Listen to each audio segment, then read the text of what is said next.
Kapil sir, Shi Zhengli bat woman, उनका एक एक झूठ सामने हमने रख दिया है। चाइना के अभी तक जितने भी मिस एडवेंचर्स हैं वो सबको पता है। मैं ये जानना चाहता हूं कि ग्लोबल कम्युनिटी क्यों अभी भी इतना ज्यादा हाथ खींचकर बैठी है? सिर्फ इसलिए क्योंकि चाइना एक बहुत बड़ा प्रोडक्शन हब है? देखिए निशान जी, सबसे पहले तो मैं ये कहूंगा कि मुझे कोई ये बता दे कि चाइना ने आज तक सच क्या बोला है। 1949 से लेकर के और आज तक मुझे कोई ये बता दे कि अंतरराष्ट्रीय स्तर के ऊपर चाइना ने सच क्या बोला है, उल्गार मुसलमानों के साथ ये क्या करता है और बोलता क्या है, तिब्बत में ये क्या करता है, बोलता क्या है। और एक चीज में डॉक्टर दीपक जी से पूरा एग्री करता हूं, जो इन्होंने एक बात कही है कि 125 कोरोना पे इन्होंने रिसर्च पेपर निकाले हैं। मैं, आपको याद होगा, मैं पहले दिन से आपको ये बात कह रहा हूं कि वुहान लैब अकेली लैब नहीं है चीन के अंदर।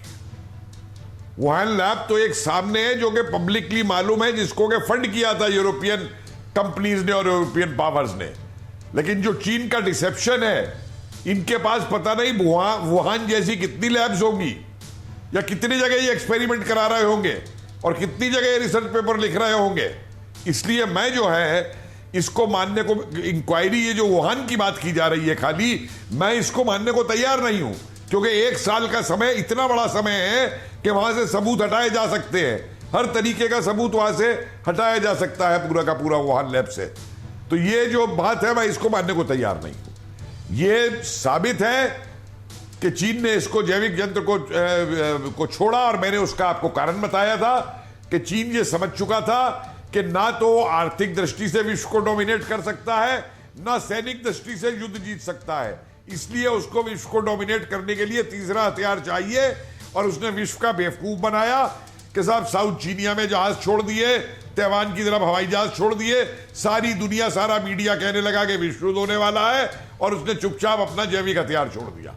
और इस हथियार को छोड़ने में उसकी मदद जो है वो पाकिस्तान, टर्की, अल-कायदा, तालिबान, इन्होंने मिलकर बैठा है। क्योंकि आपने इसको जैविक हथियार बोला है, तो आज मैं आपसे ये सवाल ही पूछ रहा हूं, ये जैविक हथियार छोड़ने से चीन का फायदा क्या होगा? बहुत बड़ा फायदा हुआ है, मैं आपको बताऊं, बहुत बड़ा फायदा हुआ है जी।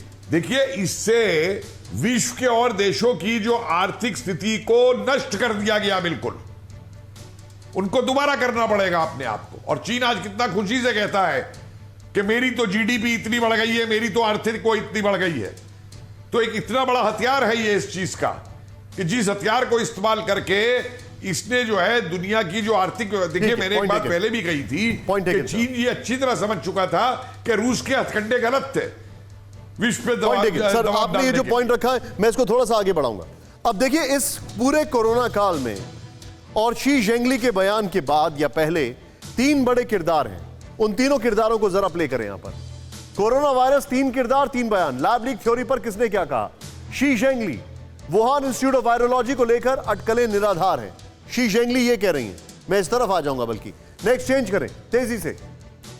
वायरस लीक नहीं हुआ, दुनिया निर्दोष वैज्ञानिकों पर कीचड़ उछाल रही है। दुनिया निर्दोष वैज्ञानिकों पर कीचड़ उछाल रही है। चेंज करें। अब यहां पर एक और पॉइंट है, वो क्या है? इन साहब को देखिए, डॉक्टर एंथनी फाउची 80 साल से ज्यादा की उम्र है, 8 प्रेसिडेंट्स के साथ काम कर चुके हैं अमेरिका के। लैब से लीक की आशंका बहुत कम है, इन्होंने ये कहा है। वैज्ञानिक साक्ष्य लैब लीक थ्योरी का समर्थन नहीं करते। चेंज करें इसको प्लीज। वैज्ञानिक साक्ष्य लैब लीक थ्योरी का समर्थन नहीं करते। नेक्स्ट चेंज करें। अब इनको देखें, ये वो हैं जिनके बड़े अच्छे संबंध हैं शायद डॉक्टर फाउची से, क्योंकि फंडिंग आ रही थी। डॉक्टर पीटर डज़ैक, इको हेल्थ के अलायंस के प्रेसिडेंट, और जो फंड कर रहे थे वुहान इंस्टीट्यूट ऑफ वायरोलॉजी को। कोरोना वायरस के लैब लीक की थ्योरी कॉन्स्पिरेसी है, ये इन्होंने कहा स्टार्टिंग में, ये कॉन्स्पिरेसी है। मैं चाहूंगा सिर्फ इस ग्राफिक्स के साथ सबसे पहले एक क्विक रिएक्शन सुरेश सर से आने से पहले। रोहित, इसमें 2 बड़े महत्वपूर्ण किरदार अमेरिका से हैं। मैं ये जानना चाहता हूं कि अमेरिका में जो इन्वेस्टिगेशन है वो कितना तेजी से इन 2 किरदारों के ऊपर पुश कर रहा है, doctor Fauci and doctor Peter डज़ैक।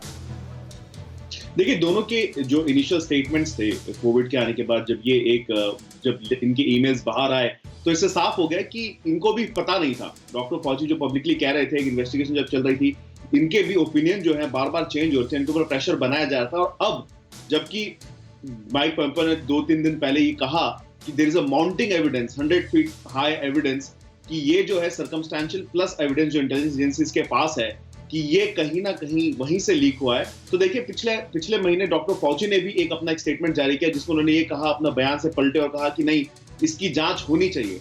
तो जो डॉक्टर एंथनी फॉची बार बार ये कह रहे थे कि हमें पता नहीं है इसमें क्या है क्या नहीं है, नेचुरल है, सिंथेटिक वायरस है, वो खुद अब इस बात को कह रहे हैं कि इसकी जांच होनी चाहिए। तो कहीं ना कहीं वो भी जांच के दायरे में होंगे। उनके जो कम्युनिकेशन है वो अब आउट इन दी ओपन है, और हमें बहुत जल्द पता चलेगा निशान कि किस तरह से पहले चीजों को जो है उसे क्या वॉल स्ट्रीट जर्नल ने जब से इनके ईमेल्स लीक किए तब से ये प्रेशर में? एब्सोल्युटली निशान। उससे पहले देखिए, अमेरिका में कॉन्वर्सेशन जब जो बाइडेन ने आने के बाद बंद ही कर दिया था इस बात को लेके, लेकिन जब कहीं ना कहीं जब ये बात वॉल स्ट्रीट जर्नल ने बाहर निकाली कि इंटेलिजेंस एजेंसीज इस चीज को देख रही है, तब बाइडेन प्रेशर दबाव में आया।